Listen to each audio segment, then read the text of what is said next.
Assalamualaikum warahmatullahi wabarakatuh. Waalaikumsalam warahmatullahi wabarakatuh. Bismillahirrahmanirrahim. Alhamdulillahi rabbil alamin.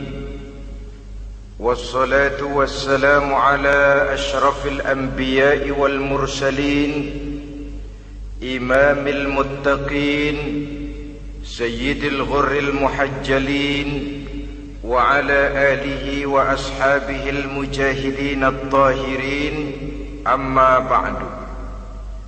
Saudara-saudara kaum muslimin rahimakumullah, seorang muslim adalah seorang yang berpandangan luas, berjiwa lapang. Maksudnya apa? Tujuan jangka pendek dan jangka panjang ini harus dia raih kedua-duanya. Ini yang oleh Al-Quran diajarkan agar setiap muslim mencapai fid dunya hasanah wa fil akhirati hasanah. Kebaikan di dunia, kebaikan di akhirat, itu arti hasanah. Jangan macam orang dulu, punya istri dua pergi haji. Yang satu yang muda istrinya namanya Hasanah, yang satu namanya Khadijah. Waktu tawaf keliling Ka'bah, si suami ini nggak bisa doa apa-apa kecuali Rabbana Atina itu. Tiap putaran Rabbana Atina fid dunya hasanah wa fil akhirati hasanah. Putaran kedua Rabbana Atina fid dunya hasanah wa fil akhirati hasanah. Ini istri tuanya yang namanya Khadijah dengerin aja. Akhirnya di satu saat dia colek suaminya, "Bang, mentang-mentang Hasanah bini muda disebutin melulu. Saya dong disebutin dalam doa." "Iya deh, ntar putaran selanjutnya." Suaminya blow on juga. Putaran kedua dia baca Rabbana Atina fid dunya hasanah wa fil akhirati Khadijah.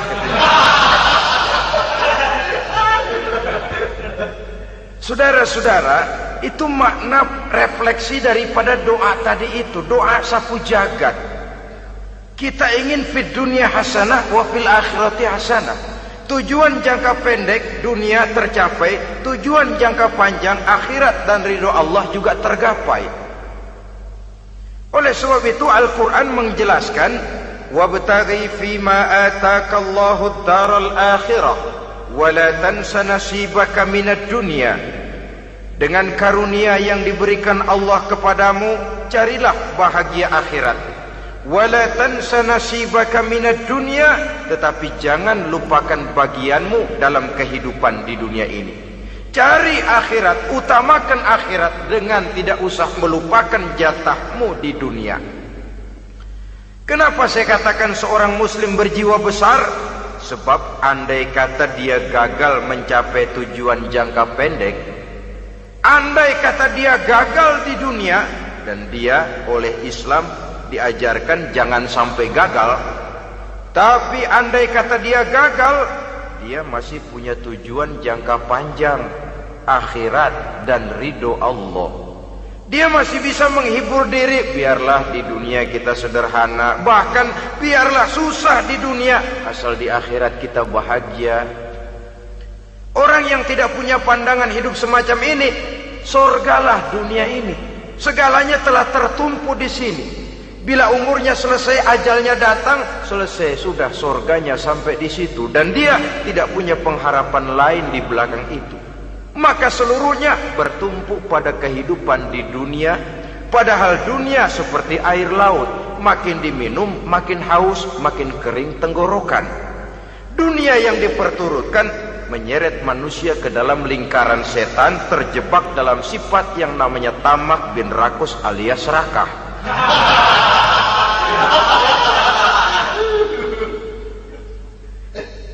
Andai kata dia gagal untuk tujuan jangka pendek, dia masih punya tujuan jangka panjang, akhirat.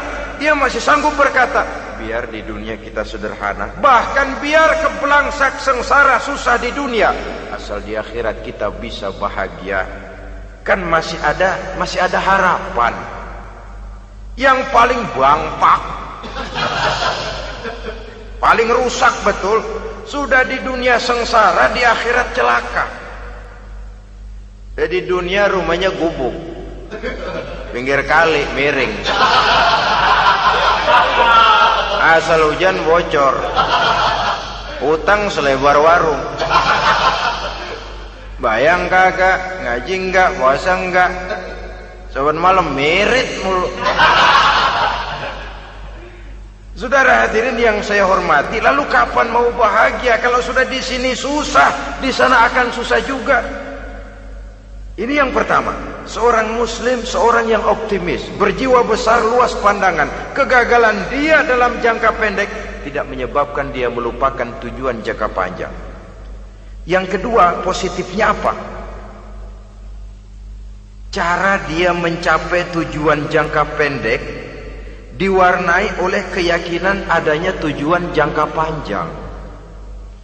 Dia memang benar cari harta, tapi karena dia yakin ada akhirat, Allah ridho apa tidak. Ini positifnya.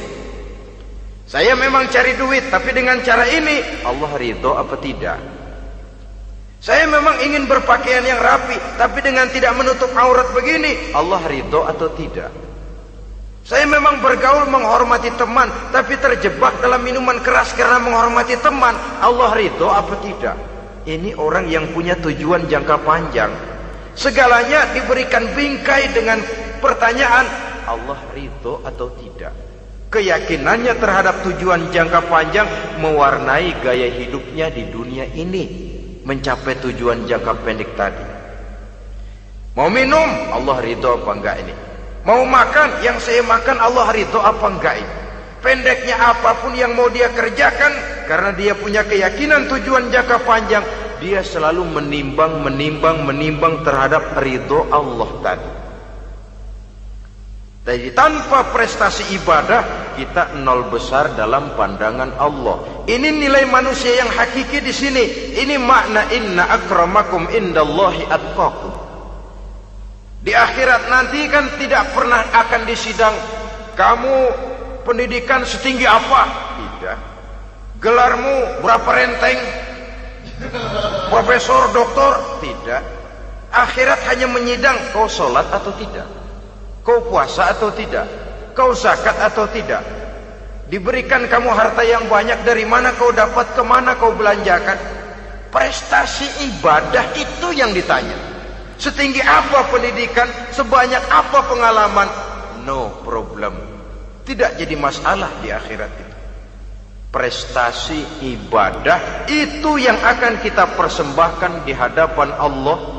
Itu makna inna akramakum indallahi atqakum.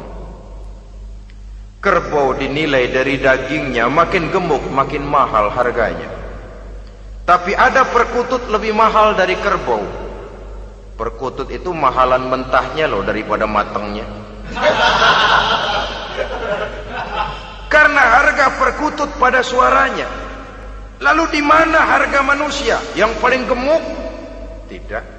Suaranya, oh kalau manusia dinilai dari suaranya, barangkali Madonna nomor awal masuk surga.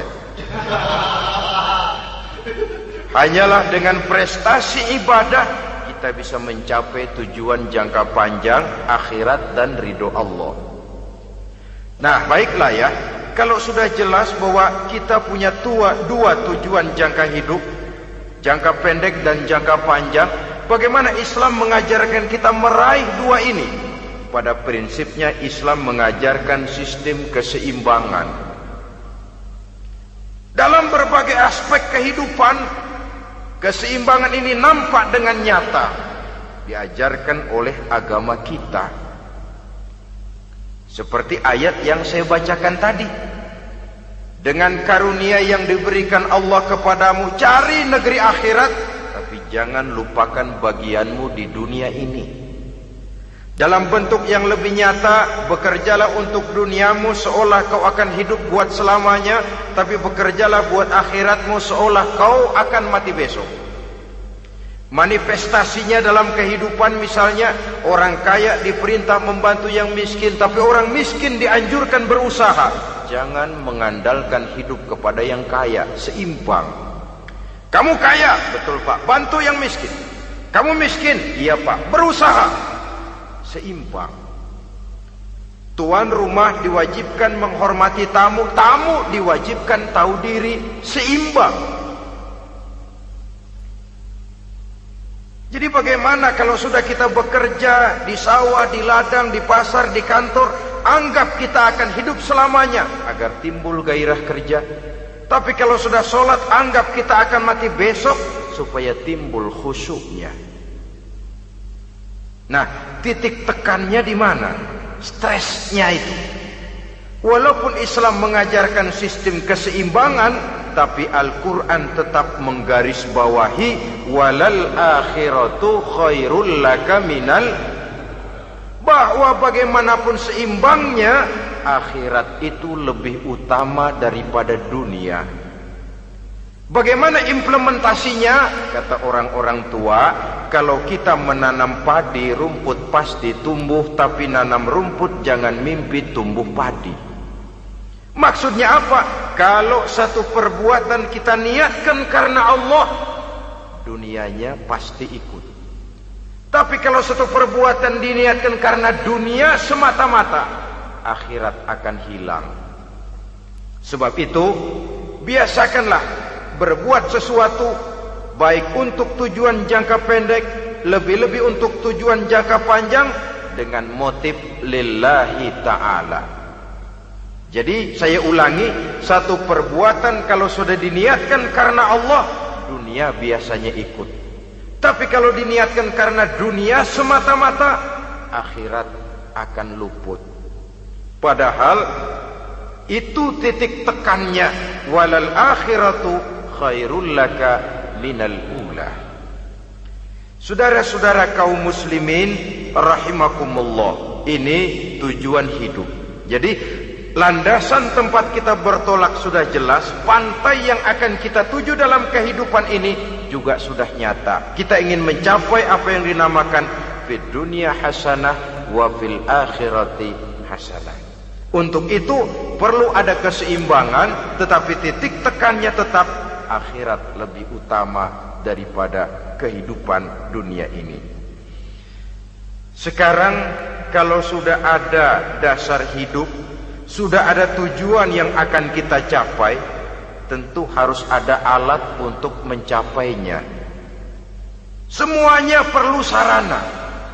Bahkan pada hakikatnya dalam kaidah usul fikih para ulama mengajarkan lil wasail hukmul maqasid. Sarana dan tujuan hukumnya sama. Ini mestinya mendidik umat Islam jadi pinter.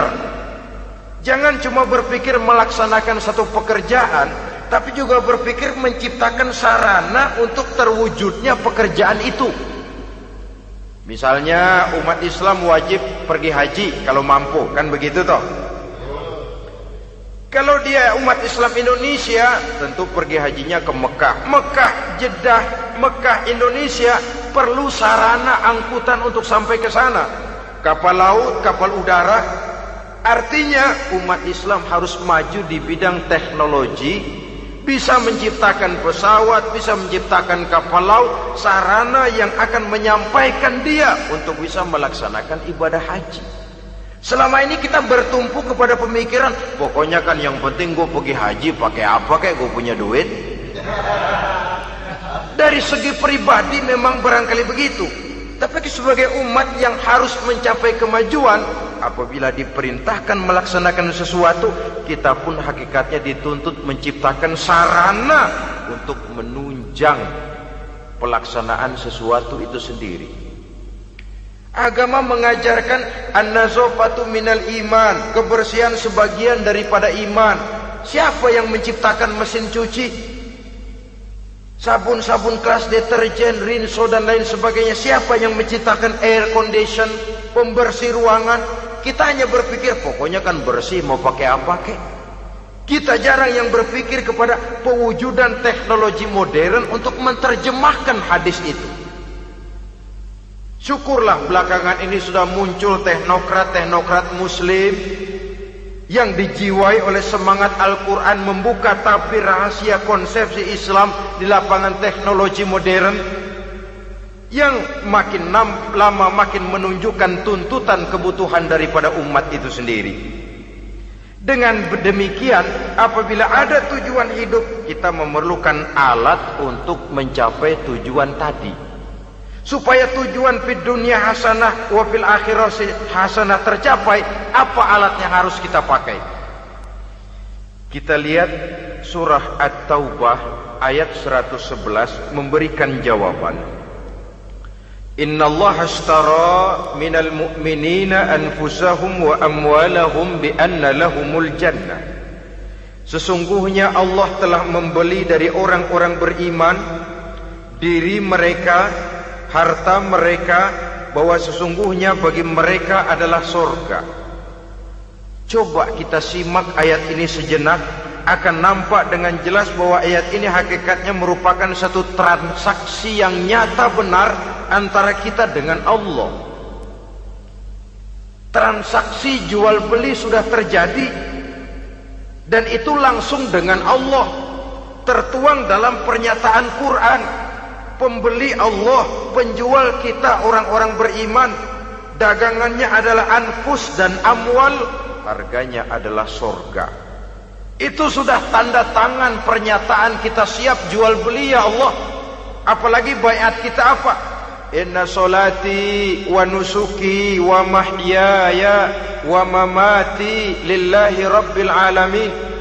Solatku, ibadahku, hidup dan matiku cuma untuk Allah Tuhan seluruh sekalian alam. Minimalnya 5 kali sehari semalam baiat ini kita ulang dan kita ulang. Kenapa lalu kita tidak konsekuen? Dalam konteksnya dengan persoalan, maka alat hidup kita itu ada 2. Pertama, anfus. Ini bentuk mufrad dari jamaknya, bentuk jamak dari mufrad nafsun. Biasa diterjemahkan dengan diri. Yang dimaksud dengan diri adalah kepribadian. Yang dimaksud dengan kepribadian ialah kekayaan yang kita miliki dalam kepribadian kita. Artinya bisa tenaga, pikiran, konsep, gagasan, wewenang, ide, pangkat, jabatan, kemampuan, keahlian, skill, itu semuanya masuk ke dalam anfus, diri.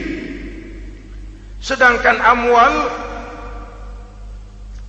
bentuk jamak dari mufrad malun, biasa diterjemahkan dengan harta. Pengertian di sini ialah seluruh bentuk-bentuk materi yang berada di bawah kekuasaan kita. Bisa rumah, bisa uang, bisa tanah, bisa kebun, bisa pabrik, bisa peternakan, itu semuanya amwal. Nah, baik anfus maupun amwal, diri, tenaga kek, pikiran kek, harta kek, pangkat kek, jabatan kek, wewenang kek, keahlian kek, untuk tujuan jangka pendek harus jadi rahmah bagi lingkungan. Untuk tujuan jangka panjang harus menunjang jalan menuju ridho Allah. Jadi kalau pangkat kita menjauhkan kita dari ridho Allah, itu bukan nikmat tuh, azab. Punya pangkat bukan melakukan kebaikan, malah melakukan kejahatan, setidak-tidaknya berdiri di belakang kejahatan, melindungi perbuatan-perbuatan munkar. Dalam kelas kakap melindungi korupsi, dalam kelas teri jadi backing tukang koprok. Umpamanya itu sudah menyalahi.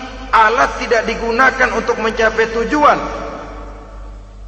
itu untuk tujuan jangka pendek. Lalu amwal, harta, uang, tanah, rumah, kebun, untuk tujuan jangka pendek harus menjadi rahmah bagi lingkungan. Sedang untuk tujuan jangka panjang baik diri maupun harta, harus menunjang jalan menuju ridho Allah, harus meningkatkan prestasi ibadah kita kepada Allah Subhanahu wa ta'ala. Malah yang namanya amwal ini tanggung jawabnya lebih berat loh saudara. Kalau saudara diberikan ilmu, sidang akhirat cuma satu, ilmumu kau amalkan untuk apa? Saudara diberikan umur panjang, pengadilan akhirat cuma bertanya satu, umurmu kau habiskan di mana? Tapi saudara diberikan harta, pertanyaan akhirat dua, hartamu kau dapat dari mana? Kau belanjakan kemana? Dari mananya dan kemananya ditanya, depan belakang. Kadang-kadang kan ada orang hartanya didapat dari jalan yang halal, dibelanjakan di jalan haram. Kerja peras keringat banting tulang setengah mati, begitu dapat duit beli buntutan, muter-muter kertas cari kode. Didapat dari jalan halal, dibelanjakan di jalan haram. Atau didapat dari cara yang haram, dibelanjakan di jalan yang baik. Menang judi, nyumbang pesantren. Nabi mengajarkan innallaha thayyibun la yaqbalu illa thayyib. Allah itu baik dan hanya menerima yang baik-baik saja. Tidak bisa mencuci kain dengan air najis. Kain akan tetap kotor. Saudara-saudara kaum muslimin rahimakumullah. Oleh karenanya masalahnya terpulang kepada kita, pandai-pandailah membagi orientasi. Suatu saat tenggelam kita dalam kesibukan dunia dan seluruh isinya untuk mencapai tujuan jangka pendek.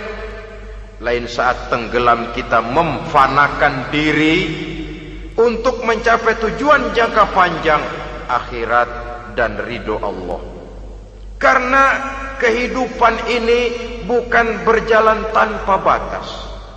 Umur ini bukan satu karunia tanpa pertanggungan jawab. Satu saat setuju atau tidak, rela atau terpaksa, kita akan sampai kepada garis finish daripada perjalanan kehidupan dunia ini, yang memang merupakan satu perjalanan panjang, a walking tall. Kata orang Kulon, a walking tall, satu jalan yang demikian jauhnya. Entoh kita akan sampai ke garis finish. Bila datang ajal, senja kehidupan datang, malam menyelimuti. Datangnya tidak pernah kita sangka, tapi sekali dia datang, tidak satu kekuatan yang bisa menolak. Kehadirannya tidak pernah kita harapkan, tapi satu kali dia datang bertamu, pasti terjadi. Dan itu pasti akan kita temui. Alangkah malangnya pada saat kembali itu datang, kita tidak punya prestasi ibadah. Lalu apa artinya prestasi dunia? Apa artinya tujuan jangka pendek kalau kita harus kehilangan tujuan jangka panjang? Rumah kita yang besar, pangkat kita yang tinggi, harta kita yang banyak, bisakah menolong kita untuk kalau sudah kumpul di padang mahsyar nanti? Malaikat, jangan gebugin saya, rumah saya harga 2 miliar.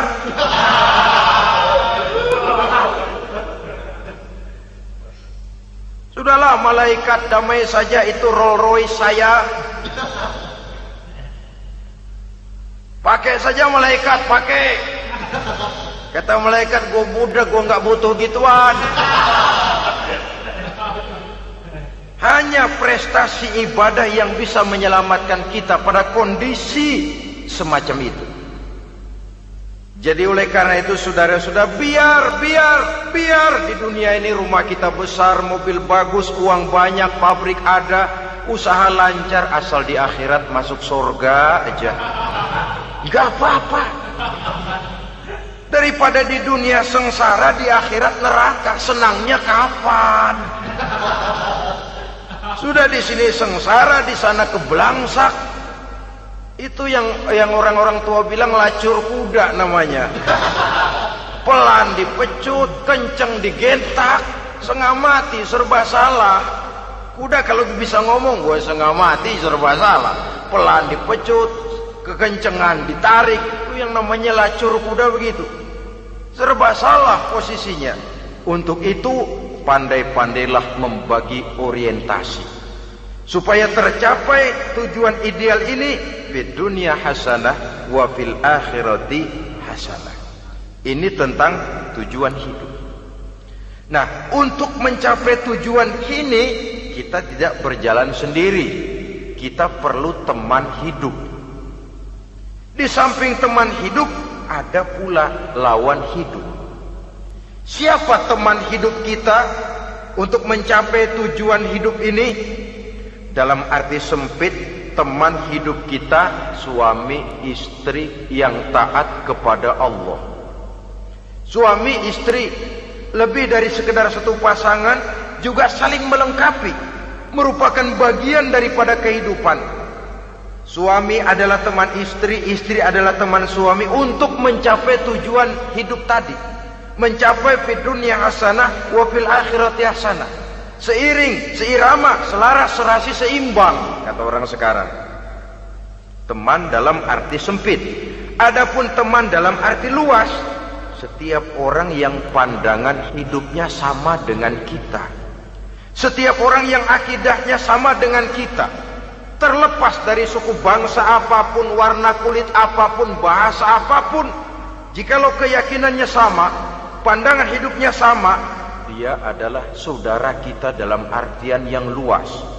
Islam tidak kenal teritorial, maka tidak ada itu Islam Jepang.